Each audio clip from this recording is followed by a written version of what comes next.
The hero of our story is a little girl named Liva. She lived with her grandmother in a small village nestled on the mountainside. Every night before bed, her grandmother would tell her stories of the star forest and the dream tree. Her grandmother always said, "The tree knows the most beautiful dream in every heart, but only those who are brave enough can find it."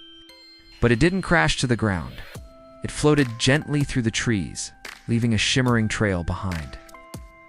After each story, Liva would gaze at the sky and whisper, "One day I'll find you, dream tree." One night, while Liva was walking in the woods, a star fell from the sky. Liva's eyes widened with wonder. It's a sign. The next morning, she packed the small bag her mother prepared, put on her shoes, and left a note. "Don't worry, Mom. I'm just going to find the dream tree and come back." And so began Liva's long magical journey. Around its neck hung a necklace with a sparkling stone at the center. As she approached, the fox suddenly opened its eyes and spoke. Deep in the forest, Liva came across a fluffy, sleeping fox. "Stop. If you want this stone, you must answer my riddle." The riddle was, "It decorates the night, but never sleeps. It never speaks, yet tells stories." "What is it?" Liva thought for a moment, and then smiled. "A star." The fox jumped with excitement. "Correct. Then this stone is yours. It will guide your way." The stone shimmered in Liva's palm.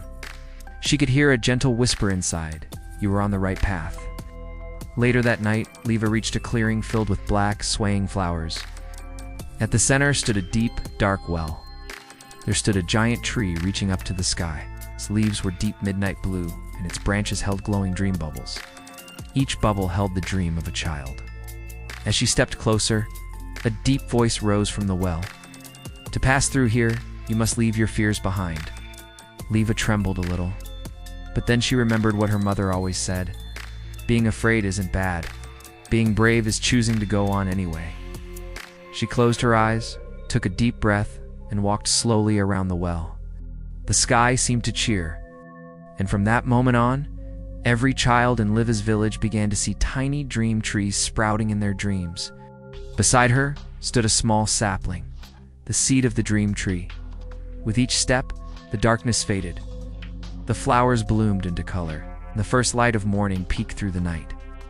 At last, Liva reached the top of a hill, and with each telling, a new light of hope grew in another little heart. The tree gently bent toward Liva and spoke. "You came because you dreamed.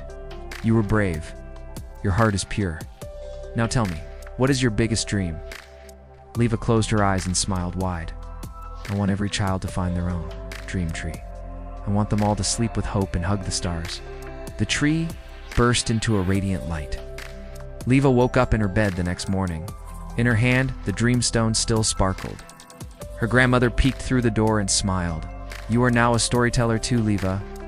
From that day on, Liva told the story of the dream tree to another child each night.